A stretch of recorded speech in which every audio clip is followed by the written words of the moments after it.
Berarti masnya nggak nyampe puncaknya? Nggak sampai. Oh, berarti ngecampnya itu di pos 4 itu ya? Nggak boleh mas, kalau ngecamp di puncak nggak boleh. Soalnya vegetasi lah, iya vegetasi kan nggak ada pohon-pohon kan di situ. Jadinya kan angin kencang sekali, jadi nggak mungkin kita bahaya ya. bangun tenda di puncak itu. Buat kesehatan juga nggak baik. Iya, baik. Nah, terus di situ di area masnya dirikan tenda itu kelompok mas itu apa?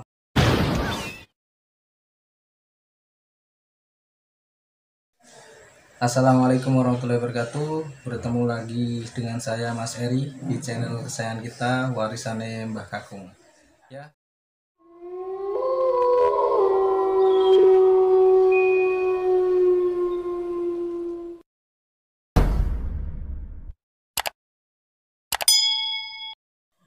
Nah, itu kan di posisi tenda itu pertamanya kelompoknya Mas Ovi sendiri ya. Iya. Terus setelah itu tiba-tiba ada yang datang, banyak yang datang gitu.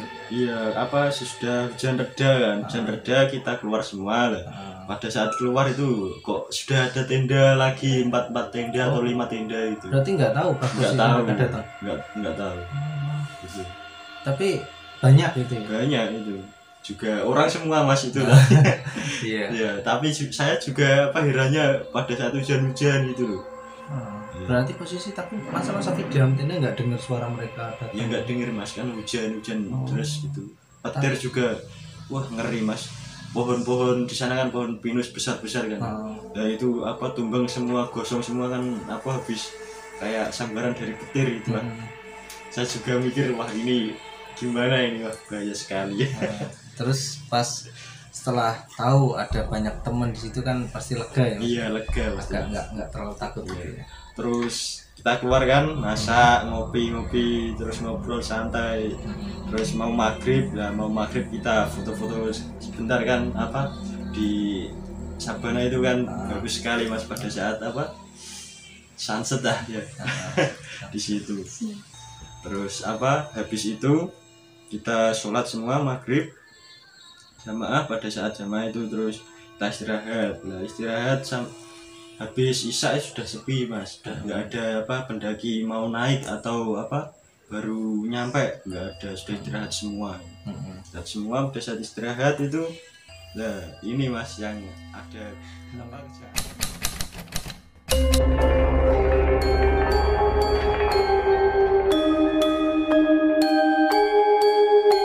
berarti kejanggalan itu di malam pertama ya? Iya, di malam pertama. Mas Ovi di situ posisinya nginepnya berapa malam? 1 malam saja. 1 malam toh, berarti kejanggalan di malam itu cuma suara gamelan ya? Iya, dibilang suara gamelan suara gamelan. Terus yang kedua ini paling aneh mas, paling anehnya gimana, teman saya kan punya bawa belangkon, aneh-aneh juga ya teman saya bawa belangkon itu belangkonnya kakeknya. Nah itu malamnya itu pas tidur itu saya pakai mas itu. Berarti pas malam itu Mas Ovi tidur pakai belangkon? Iya lah gitu. Terus tidur pakai belangkon terus pas bangun terus pas prepare kan mau muncak kan, prepare semua kan niatnya kalau habis puncak langsung turun. Terus dicari mas belangkon yang tadi malam nggak ada. Berarti posisi Mas Ovi tidur pakai belangkon, tiba-tiba belangkonnya nggak ada? Iya, saya kan juga nggak sadar, nggak tahu gitu. Bangun tidur tiba-tiba nggak ada gitu ya? Iya. Padahal dicari semua satu tenda itu seberapa mas, nggak ada. Kalau misalkan jatuh kan pasti tetap ada lah orang satu tindakan kecil gitu. Berarti itu tiba-tiba hilang dan nggak ketemu ya? Nggak ketemu. Sampai pulang pun nggak ketemu ya? Sampai pulang nggak ketemu. Nggak mungkin dicuri orang pasti kan ya? Nggak mungkin mas. Aneh juga ya.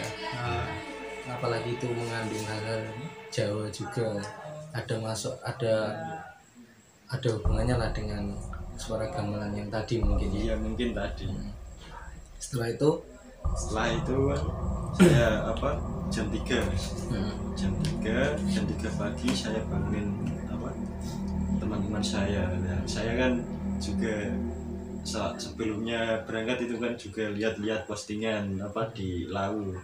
apa sunrise-nya kok apa bagus bagus banget itu. Terus saya bangunin teman-teman, masih nggak mau mas, nggak mau bangun. Terus saya paksa bangun semua. Terus jam 3 itu kita summit, kita naik ke puncak jam 3 pagi. Jam 3 pagi itu bukannya masih gelap ya mas? masih gelap mas. Saya cuma rombongan kita cuma pakai 1 senter saja. Ada 5 orang. 5 orang pakai 1 senter saja. Terus setelah puncak ke puncak, berangkat ke puncak jam 3, kabut kan masih tebal, nggak kelihatan jalur itu mas. Jalur sama sekali nggak kelihatan ini. Cuma nurutin setapak jalur ya. Kalau semisal dibelokin kemana ya, pastinya kalau hilang ya sudah hilang ya. Tapi itu posisinya rapat ya. Iya rapat ya. Terus saya berangkat, terus di namanya juga pemula mas, jadinya nggak begitu hafal, nggak begitu cepat lah jalannya. Itu cepat, jadi pelan-pelan istirahat terus sampai ke puncak jam berapa? Jam 6:30 mas. Lama banget ya. Lama banget ya. Berarti itu perjalanan masih sekitar berapa meter? Soalnya gimana? Soalnya kita juga menghindari gelap itu di pasar Dieng, pasar setannya Gunung Lawu. Yang katanya. Iya, yang katanya tempat pasar setan itu, tempat transaksinya. Itu memang posisinya itu pas mau nyampe ke atas ya. Iya, ke puncak Dieng itu ya. Kalau mau ke puncak ya pastinya ngelewatin pasar setan. Berarti emang sengaja pelan supaya pas lewatin itu nggak posisinya gelap. Iya itu. Tapi itu pas Mas Sofi naik ke puncak itu, yang lain rombongan yang tadinya di tenda bawah itu, yang selain rombongannya Mas Sofi itu nggak pada ikut naik? Nggak ada, cuma rombongan saya saja. Saya tanyain semua kan, ayo mas, summit bareng, puncak bareng? Enggak mas, kok awan-awan wae. Berarti mungkin masih dianggap dingin saja. Tapi teman-teman Mas Sofi mungkin kan pengen lihat sunrise gitu ya. Terus pas sampai di puncak jam, sebelum mas ada sedikit cerita di pasar setan. Pas lewatin pasar itu ya. Itu hawanya sangat beda sekali mas di situ. Udah terasa mistisnya. Mulai dari di situ kan cuma batu-batu semua, sama sajen-sajen banyak sekali di situ. Itu entah sengaja atau sudah sejarah mulai zaman dulu mas. Batu itu tertata rapi, kerikil batu-batu kecil itu sampai di atas bentuk segitiga itu sama sangat rapi. Di pasar itu banyak batu-batu yang udah ketata gitu ya. Iya sudah. Dan itu yang mata kira-kira itu memang dari dulu ditata atau memang alam yang nata itu? Nah itu mas, banyak yang menilai, banyak yang bilang itu juga tatanan dari masyarakat, tapi banyak juga yang bilang itu mitosnya ya itu zaman dulu lah. Berarti itu kayak semacam prasasti yang gitu ditata dengan oleh entah bangsa yang nggak kelihatan ataupun memang dari alam itu sendiri ya. Juga ada yang bilang itu kayak istana lah gitu. Kan soalnya di situ kan terkenalnya emang pasar setan, dan di situ banyak demit-demit atau bangsa-bangsa gaib yang singgah di situ ya. Terus posisi di situ tuh banyak sajen, dan ketika lewatin itu Mas Sofi rasain itu emang udah nggak enak perasaannya gitu. Ya di situ juga saya itu setiap langkah itu saya pasti sudah berdoa setiap langkah. Sudah hati-hati banget. Iya, sudah hati-hati banget. Pokoknya nggak mau ada kesalahan sedikit lah di situ. Takutnya fatal. Soalnya di alam bebas mas, kita nggak tahu apa yang terjadi. Dan setahu saya itu kalau orang mendaki gunung ya mas, setahu saya ini ya, saya juga belum pernah mendaki gunung soalnya.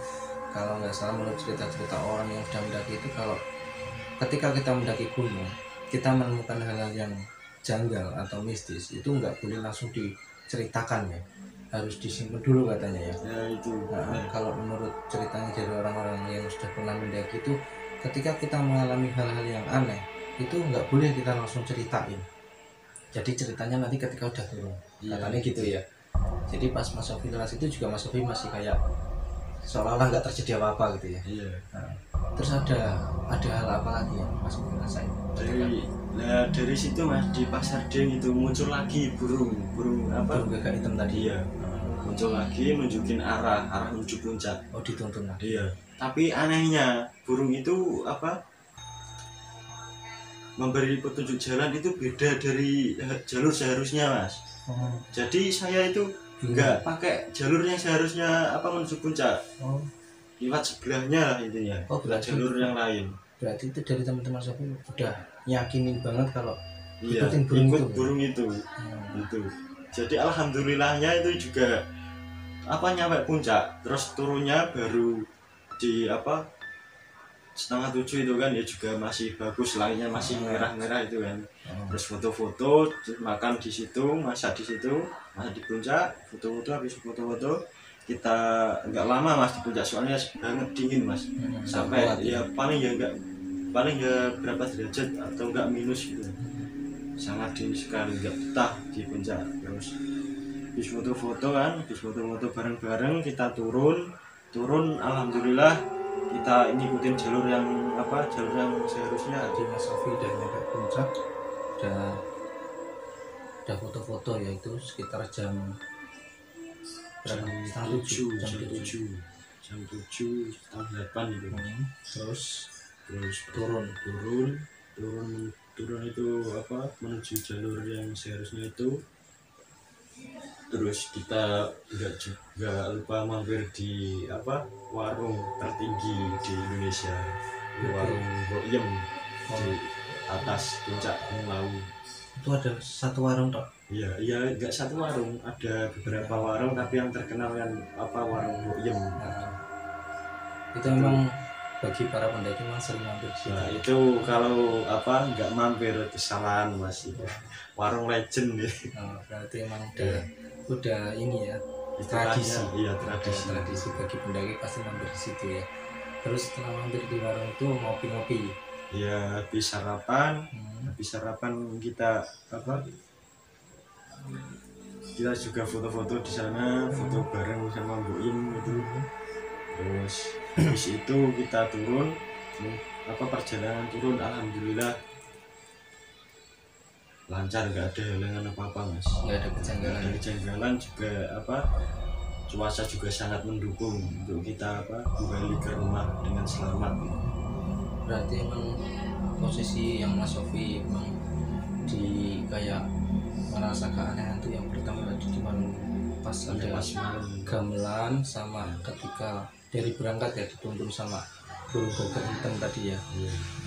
Jadi pas sama ketika ini ya di pasar Goib itu ya, kayak ngerasa emang di situ emang kerasa auranya pasti kerasa itu Mas di situ. Tapi alhamdulillah nggak terjadi apa-apa Mas ya, selamat ya. Terus untuk Mas Sofi sendiri ketika ada ngalamin pengalaman pertama kali muncak kayak gitu, ada keinginan muncak lagi? Itu Mas, itu membuat saya merasa lebih tertantang, merasa lebih nggak kapok Mas, tambah pengen muncak terus. Malah kayak dibalik rasa ketakutan tadi itu kayak ada keinginan yang lebih. Rencana kira-kira mau muncak kemana lagi? Saya sangat keinginan saya pengen di Merbabu Mas. Kalau ada teman-teman yang mau naik Merbabu tolong calling saya. Diajak ya Sofi. Ya mungkin segitu aja ya teman-temannya cerita dari Mas Sofi tadi. Bagi teman-teman yang suka bisa di like ya, dan terus bagi teman-teman yang punya pengalaman mistis lainnya bisa DM lewat Instagramnya Mbah Kakung di @mbahkakung87, bisa di DM ya teman-temannya. Terus ini bagi teman-teman yang sering muncak, pasti yang apalagi yang baru pertama kali muncak ya, pesan dari saya siapkan benar-benar baik dari segi materi, persiapan semuanya, alat-alat harus benar-benar matang kalau muncak, dan yang paling penting harus ada salah satu dari teman-teman yang sudah punya pengalaman. Nah, soalnya dari kisah-kisah para pendaki itu kasusnya yang kemarin-kemarin juga banyak pendaki yang hilang ya. Nah, makanya berhati-hati, tetap waspada. Dari Mas Sofi ada pesan-pesan buat teman-teman yang bagi teman-teman yang mau mendaki atau yang baru pemula ya, dari Mas Sofi? Itu pesan dari saya, sangat penting itu keyakinan sendiri, keyakinan dari diri sendiri untuk mampu atau tidak, soalnya tidak membutuhkan fisik saja, mental juga teruji pada saat naik gunung. Cuma yang paling penting adalah izin dari orang tua, yang saya rasain itu yang paling penting itu pokoknya izin orang tua. Terus itu Mas, pada saat saya sudah turun selang seminggu itu ada apa Mas Alvin itu yang hilang di Gunung Lawu. Oh iya, yang sampai sekarang nggak Sampai ketemu. sekarang nggak ketemu. Itu katanya juga hilangnya di apa Pasar Setan. Oh, ketika mau naik ke puncak. Iya.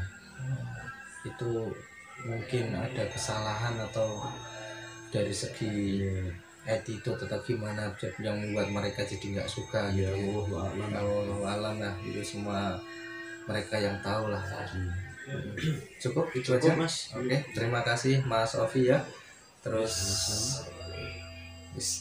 terima kasih untuk kalian semua, semoga sehat terus, dan jangan lupa like dan subscribe di channel kita supaya kita semakin semangat bikin konten ya. Cukup sekian dari kita, saya akhiri. Assalamualaikum warahmatullahi wabarakatuh.